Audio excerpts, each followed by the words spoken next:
We've got another edition of the Vandy Program, and specifically, we have another edition of the news of the day. Today is Tuesday, July 21st, 2026. There is a ton going on in the world, so why not ask friend of the program, Liam Gallegos, to join us. Liam, welcome to the Vandy Program. Thank you. I've got some hand claps. Can we introduce the show with some hand claps? I did have some hand claps. See, this is one of the reasons that we invite Liam onto the program, is that he brings his own sound effects. He's got the full setup there.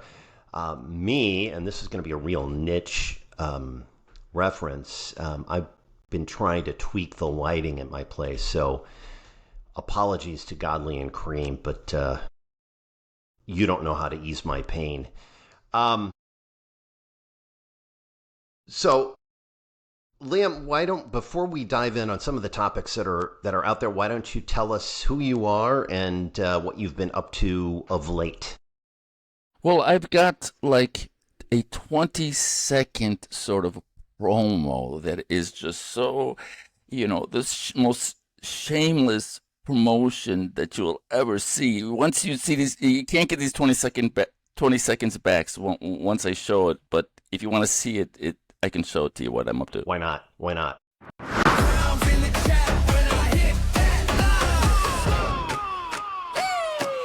Unofficial king of LinkedIn Live. And no replay ride. Yeah. Hit that follow. Keep that streak alive. Alrighty then. Oh, wait a second, get some hand claps there. So yeah, I've been see, AI is not deterministic. AI is it's a statistical thing, right? So while this AI thing is just getting started, if you put a certain thing in the AI sphere long enough, it sort of just repeats what's out there. So I've been optimizing my profile as the unofficial king of LinkedIn Live. So if you actually go unofficial king of LinkedIn Live, I pop up. So, and that's happening in the AI search, the GEO, they call right, it, exactly, as well as SEO. Right, exactly. And so I was at a business the expo recently, and so people are asking me, so what do you do? And I'm like, you got your phone, whatever, just unofficial king of LinkedIn Live, and I come up and everyone's laughing like, wow, taking pictures. So it was a lot of fun. Self promotion is really important, and I think, and I'm being serious when I say this, I think a lot of people are like, they're uncomfortable talking about themselves and their accomplishments. But it is important to let people know what you've done. So props to you for taking care of the AI component and having your own hype video. And remind me to hire you for future parties where I can just have you whip up a hype video before I come into the room. And absolutely, and then make everybody decide to leave the room and head for the cocktail hour or whatever. And you spend a lot of time and have spent a lot of time and are going back to France. Tell me about that. Yes, I've got a friend I have a daughter there, and so I'm going to say hey to my little girl. And I have also a friend who's a playwright and poet, and so we're creating a AI film based on one of his works. And so it's been spending a lot of time dealing with the problem of character consistency, and built sort of a little AI database which has an environmental layer, a character layer, and then a storyboard layer that brings the two together. So we've been kind of experimenting with that, and hopefully even my trip we can sort of bring all of this craziness together. So yeah, it's going to be lots of fun. Awesome. Well, France is a good place to start, I think, because we just wrapped up the World Cup, which was hosted in 16 North American cities, 2 in Canada, 3 in Mexico, and 11 in the US. And I'm sure you've seen the videos. They're everywhere. It's not just the US. The Mexican and the Canadian visitors had fun as well. But these videos appear to be everywhere. It was the best travel promotion for the United States of America abroad in recent memory, maybe ever. Part of it is because it was so gosh darn organic. Everything that was happening seemed to be happening where it was not expected to be happening, at places like Buc-ee's and Waffle House, and traveling the smaller cities of the U.S. in addition to the places that host it. So from your sense, as someone who spends time in France and has friends in France and traveled through Europe, what is the World Cup done for the perception of Americans in places like France and in the rest of Europe? Well, France is, soccer, football, as they call it, is just so incredibly huge all over Europe. It's ramped up with the national identity, and it's such a big thing with the Champions League and the way they structure their playoff games and so on and so forth. So when well, for me, from my perspective, I'm not big on soccer, because you'll sit there like this, right, watching, and then you'll go to your friend, and then it'll be like, go! You turn away or go order a beer. You look away for 1 second, and boom, it's the goal. You watch it. So it's not one of my favorite pastimes to watch, especially in a bar type. Yeah, I was looking at this German person who came over to the United States, and he was weeping because he says the perception of America is everybody's mean, there's guns, there's violence, it's a horrible place. And he says everybody was so nice. I don't know. And he's talking. He's like, I came out of the place and I didn't have a ride, and somebody just offered me a ride. He says, Americans are just so beautiful. That was so wrong. And he's really, really tearing up. And that's, I think, like you said, I think it was just a tremendous, tremendous promotional thing for what America is really like, because they paint America. I mean, if there's no guns in Europe, so when you hear about shootings and so on in America, they don't really understand that sort of in these localized communities that are, having a lot of economic problems, and it's a very localized things where these shootings and this violence happens. It's not happening all over the country. But for the European, when they hear about gun violence in America, they're like, what are you guys doing, man? Why do you guys have all these guns? And, they have their own history with war.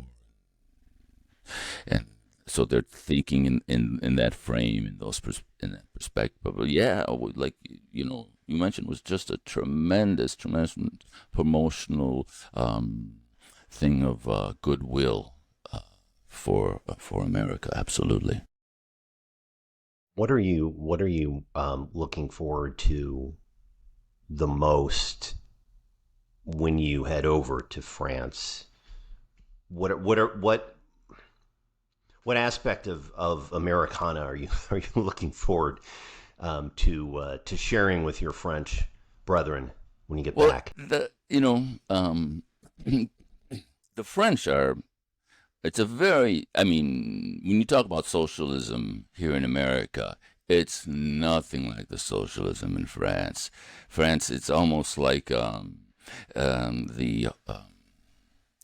look down the street, there'll be a church, And right across the street, there'll be a pharmacy. Like the pharmacy in the medical establishment and the healthcare is intertwined in a way that we just can't possibly imagine here in the United States. It's like the Green Cross has been replaced by the Christian Cross has been replaced by the Green Cross. You know, it's almost has a religious sort of feel to it. So the French, generally speaking, are absolutely horrified by Donald Trump. And Barack Obama was something like this almost.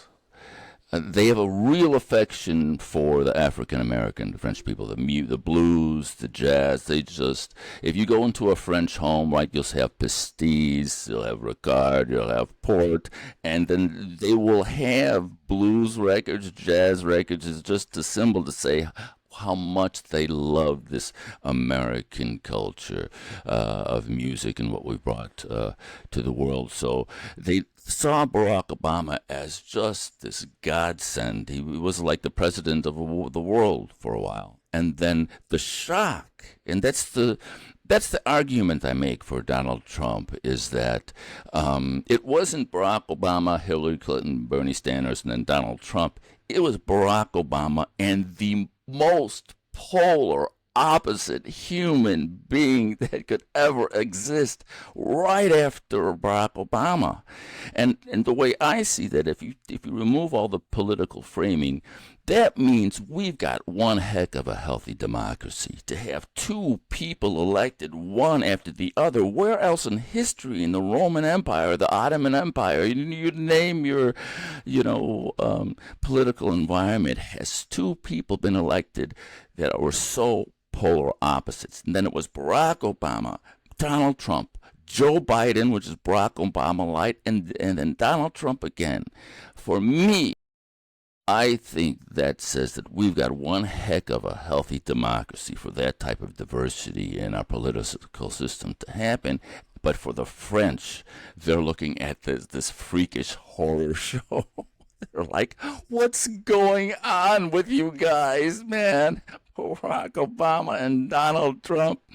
So, so I'm going to see what's up. And see, because when I was there, I left in 2003, so I really experienced how the French felt about Donald Trump and their horror at his rise to power.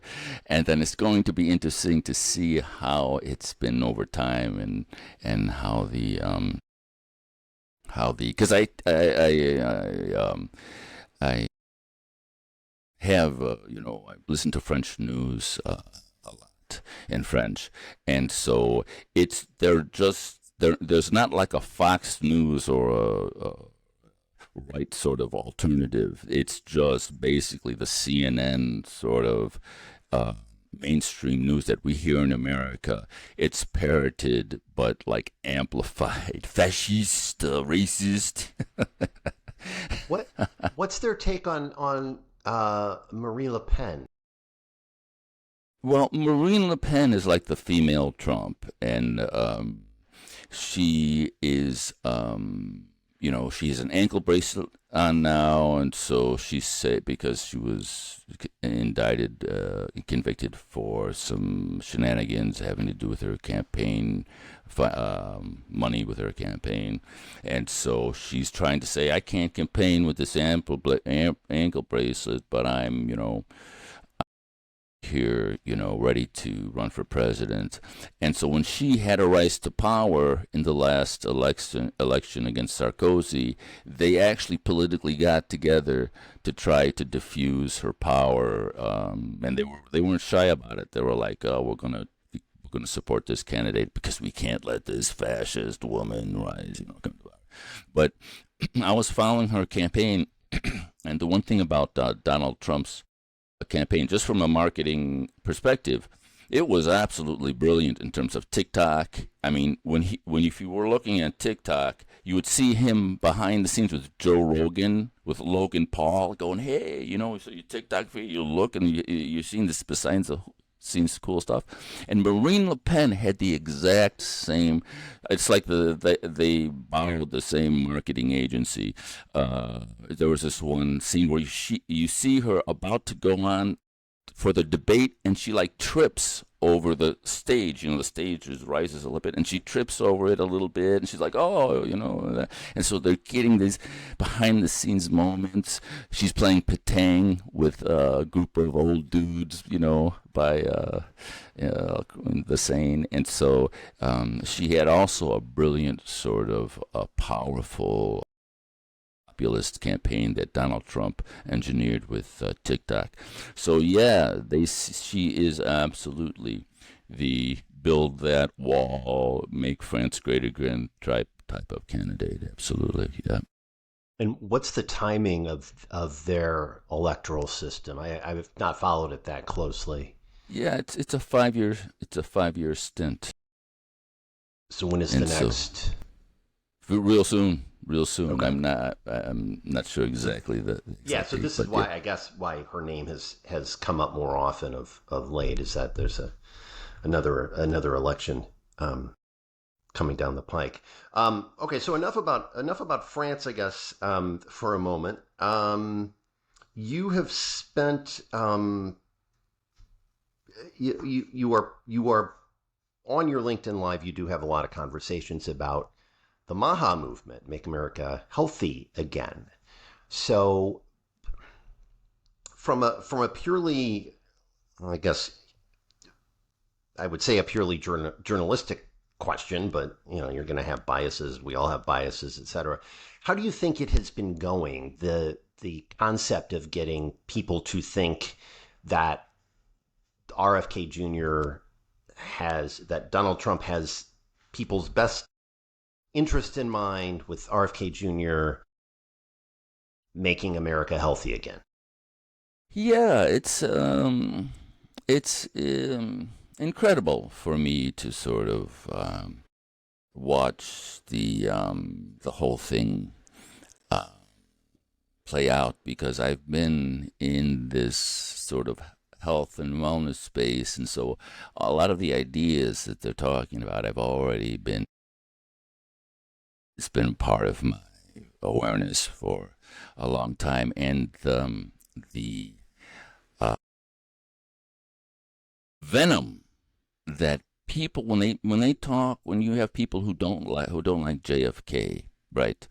They say with the worm in the brain, heroin addict. There's just like this venom of it's like this hate for this emotional sort of bandwidth that is just a block for any type of information that might come through. So every Wednesday for the past, I don't know, maybe 6 months, 3 months, I'm not sure exactly how long, I've been simulcasting the Maha Media Hub, Action Hub,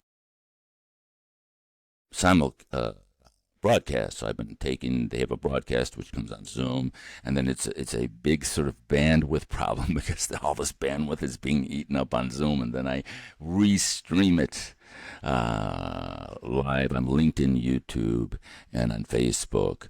And me and Susan Moroto, my colleague, do answer questions and then do commentary in between the speakers. And so they have a consistent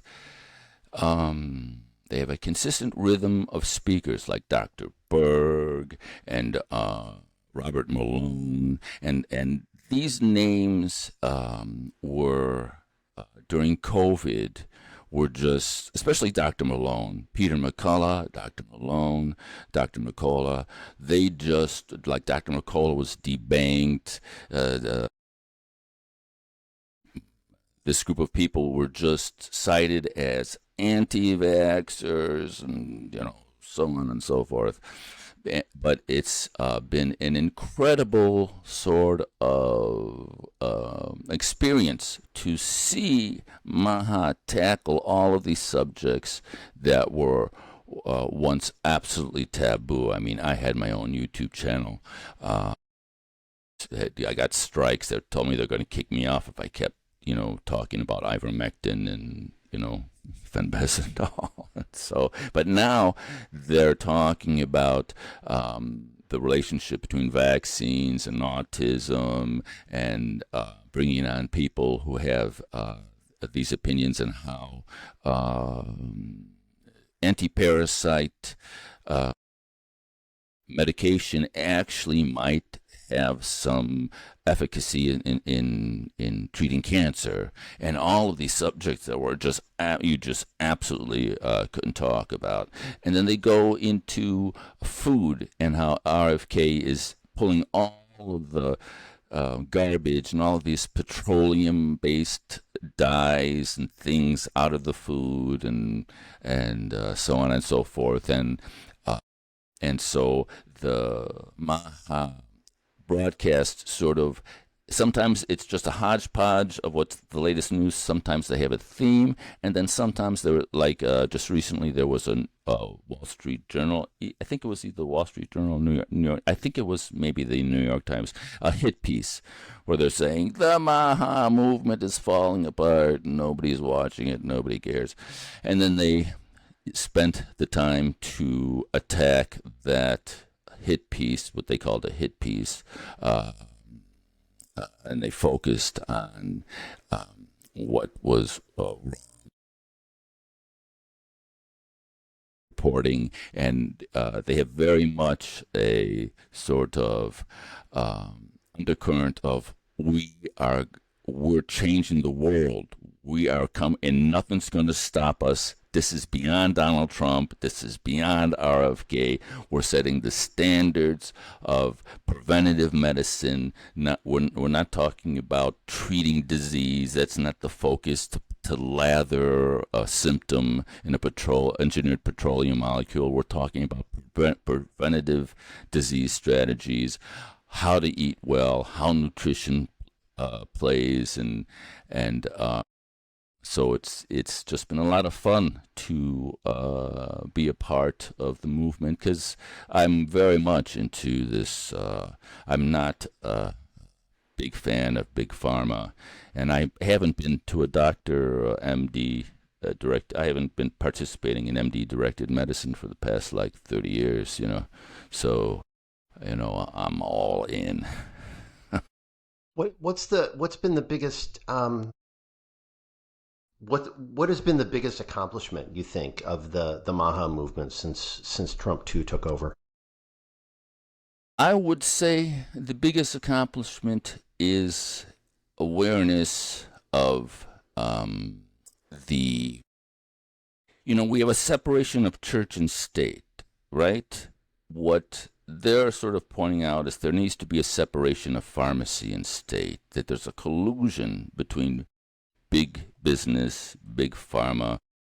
Big pharma is sort of the biggest lobby in Congress, and there needs to be a separation. There can't be sort of like a government enforcement arm of the medical industry. And so they're trying to bring healthcare back out of an institutionalized, monolithic frame, and then trying to say you have control of your health. It's don't inform. The big thing is that you've got the information is out there. Inform yourself. Be open. Don't just believe everything that you see on the news or whatnot. They're trying to get to pass legislation to get medical commercials off of TV, and I think the biggest thing is awareness, because they're talking about subjects like in 1986 they passed the vaccine, act, where the vaccine makers had no liability if for injury, so you can't sue the vaccine makers, and it was from this 1986 act, and they're talking about that should be repealed. And it's just awareness of things that people didn't really understand existed. So, and you know, subjects that were formerly taboo. And so I just came fresh from LinkedIn jail, and I think it was because of some of my Maha. They just locked my account, says you can't get in. We're seeing what's up with your account. We have some problems with it. I'm like, whatever, guys, do what you got to do. I noticed that because I sent you a note last week and got an instant response, and then when I sent another note to confirm that you'd come on the show, first it identified as LinkedIn user, and then it was like, you can't find this person. So welcome back to LinkedIn. Thank you. A bad little kid moved into the neighborhood. Oh man. But I guess here's one of the challenges. I want to poke some holes in a little bit of this, because I think that one of the issues that we ran into with COVID was putting the term vaccine and the COVID shot in the same category, because I think those were two different things. And there's the vaccine schedule that happens when you're born, and when you're 5, you got to get this, and you got to get one of these, and you got to make sure you got a tetanus shot every X number of years, and all those sorts of things. And that's one half of it. But over here, I guess I'm mixing. That's one half of it. And then over here, you've got the COVID vaccine, which is an mRNA shot, and is really not like the other vaccines, and is probably more akin to, in family, the flu shot. And I mean, to me, it seems like the big messaging issue on all of this was, we've got questions about vaccines that we've always had. And some of those vaccine questions are legitimate, and some of them are like, well, polio's been solved, so or mostly solved, so hey, I'm okay with that, and etc. But then over here, you've got an untested technology in mRNA vaccines that were launched to fight COVID, and we're not sure what happened as a result, right? So Absolutely. I guess that's the challenge to me as kind of a neophyte, and not someone who would say I've got healthy skepticism of both sides of this equation. How do you get past that challenge? Specifically around you've got somebody with young kids who's like, it's always been the thing where we get the vaccines at certain ages and certain ones and all that. And then on the other side, you've got the COVID shot, which is a different family, a different sort of thing, and was rushed. And I'm not sure that that's been totally good. Well, that I was doing a weekly podcast with pharmacist Ben Fuchs, who's been in the health space for decades, and he mentioned this was maybe a few years ago. He mentioned the word vaccine, and YouTube gave him almost said, you can't do that, can't mention. We're taking this video down. The fact that we can talk about the mRNA vaccine or the mRNA shot, just like you put it, as opposed to the vaccine, talking about the difference between the two is, I think, one of the crowning achievements of the Maha Action Media broadcasts, because not only do they talk about it, but they get people like Ron Johnson and Rand Paul who go in and say, Fauci lied. That dude needs to come before Congress, and he needs to explain himself. And they just hit it like hard, like you never heard before. And you are 100% correct, because the way that a vaccine works is you have an attenuated virus that the body understands, right? So it's a dead virus, and then you have an adjuvant, which people say is anywhere between mercury or formaldehyde or whatever. So you have this god awful thing in the normal vaccine that the body goes, what the heck is going on? And so it develops proteins. It flushes out the adjuvant, which it can do, by the liver, but it develops antibodies for the attenuated virus, the protein that it sees there. And so that's the concept of the vaccine. And just like you stated, the mRNA vaccine works on a completely different level, where your body produces the freaking spike protein. And so where they say Fauci lied is they said that it only stayed it was localized. It only stayed in the shot area. And so now we know it travels to the brain, and it travels to the gonads, the ovaries, and the testes more than any other place in the body. It collects. It rests in the heart as well, and it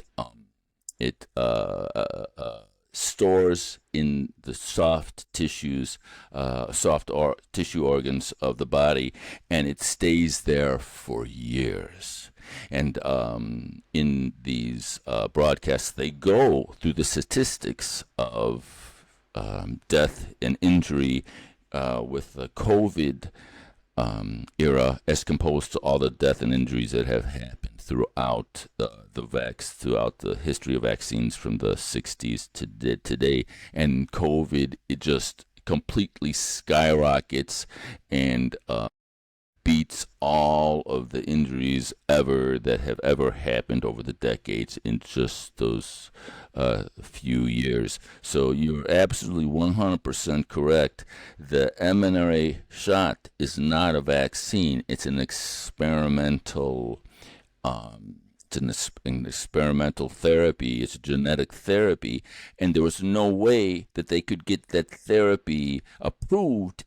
The only way they could get that therapy approved if there was no other solution available. So the only way they get the emergency use authorization if it had fenbendazole, ivermectin, and hydroxychloroquine could not have any efficacy whatsoever. So that's what the demonization was about. And now we have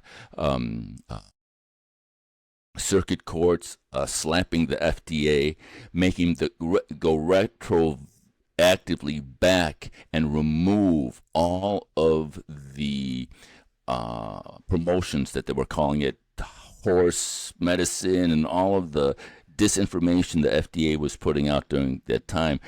In April of last year, they were forced to remove all of that information, and the court said you had absolutely no right to do what you did. That was not your job. So it's just this monumental shift. And even though COVID was this ridiculously horrific event, I think at the end of the day, it's going to be the flashpoint for a lot of people to wake up to say, whoa, there needs to be a separation between pharmacy and state. There was a lot of shenanigans going on, and something here is just not what it should be. Absolutely. Speaking of government type stuff, there's been a growth of the Democratic Socialists of America. So you talk about people like Mamdani and the impact that he has had on, I think I saw there's been 27 different candidates that represent the DSA that have won their primaries, and a good chunk of them, because they're in heavy Democratic districts, are going to win the general election in the fall. And it's created a real problem for mainstream Democrats. We've seen some of the folks, Van Jones is the most notable one, who yesterday was kind of ripping the rest of the party a new one for not tamping down this Democratic Socialist of America movement.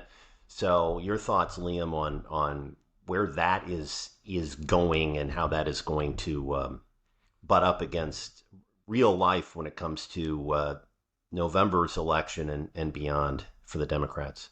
Bill Maher, James Yeah, Bill Maher's Cargill. another one. Yeah, Yeah. exactly. Yeah. Well, I've got a sort of my view on socialism is colored by my time in France. There is no French dream. All right, there is no German dream. There is the American dream that you can do anything that you wanted to do. You can achieve anything that you want to achieve. All you have to do is work hard. And what people don't understand is that it's difficult to, it's very difficult to achieve anything in life. You have to really be focused. You have to be really consistent.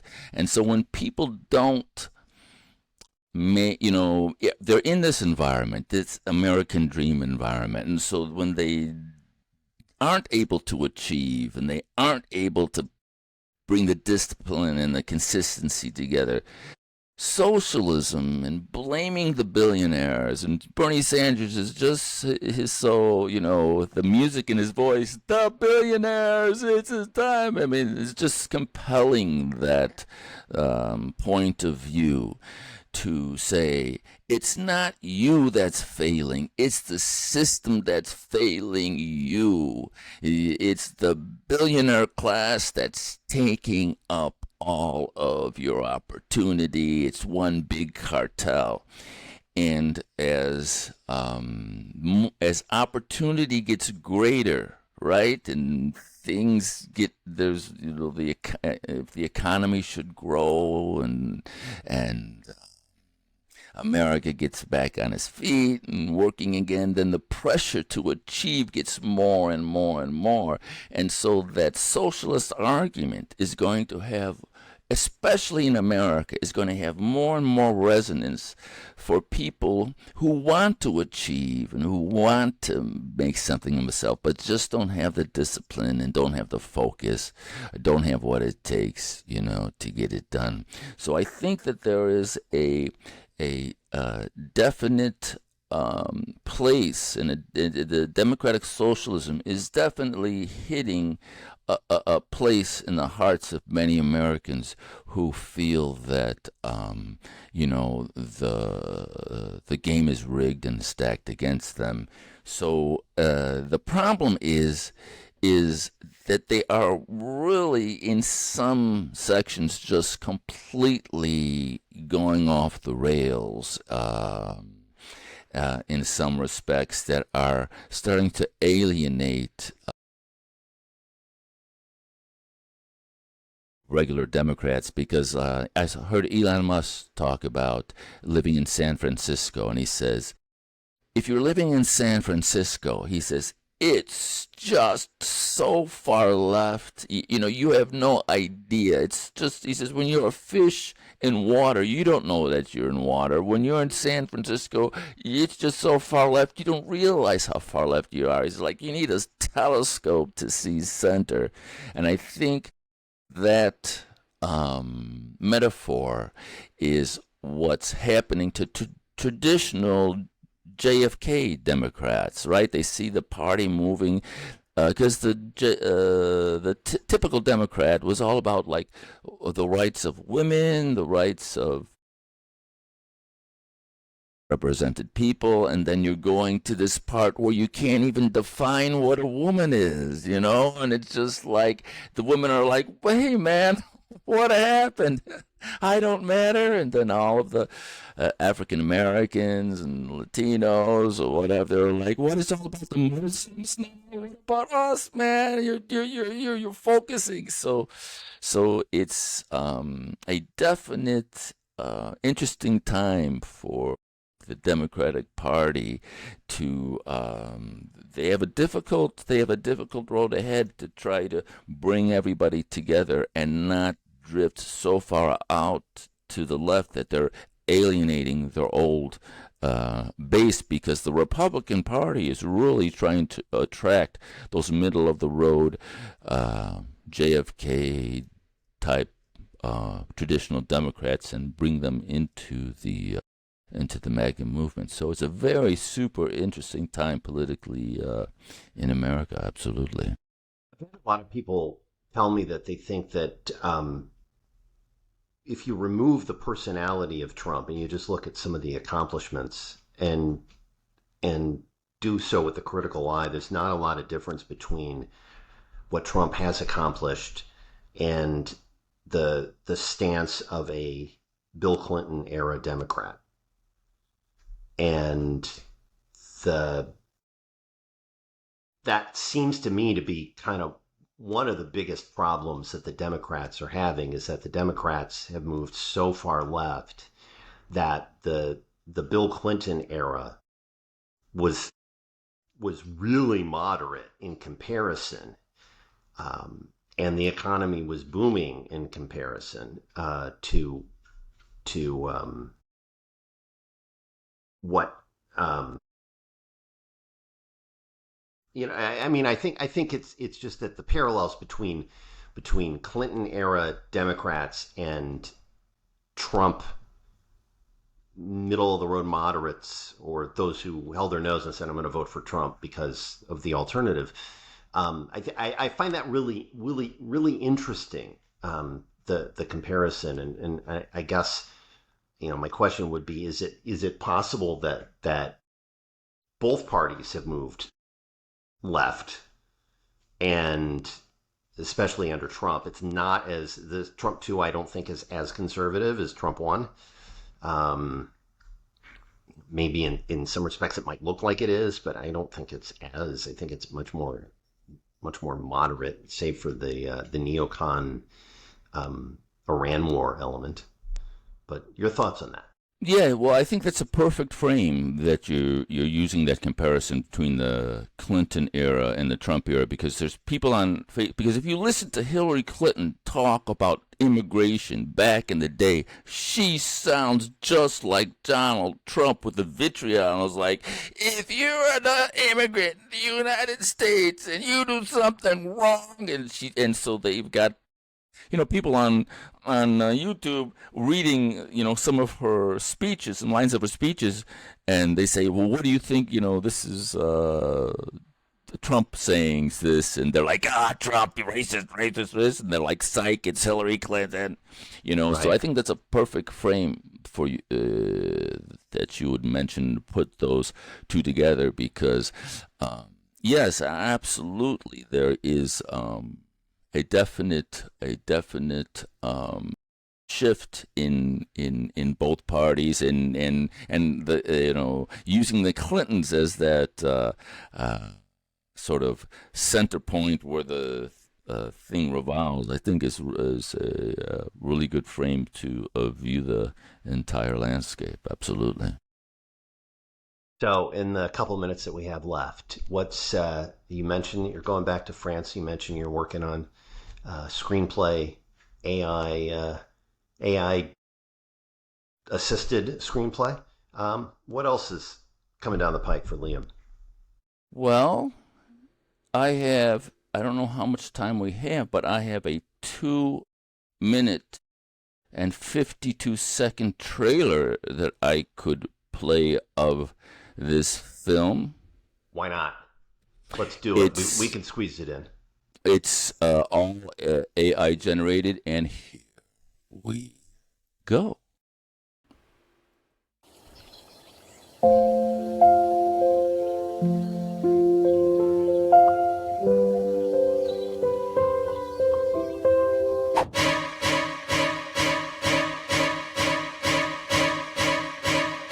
Bienvenue dans cette charmante salle de bain.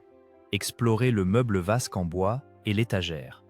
Admirez les plantes et la fenêtre qui ajoute une touche naturelle.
always know how to make me smile.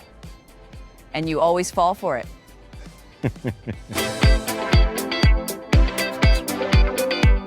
Are you hungry, Mr. Me? After that swim, I could eat a horse. How about Hello Kitty? What a surprise! She's bringing such joy. I never cry, but she's so innocent.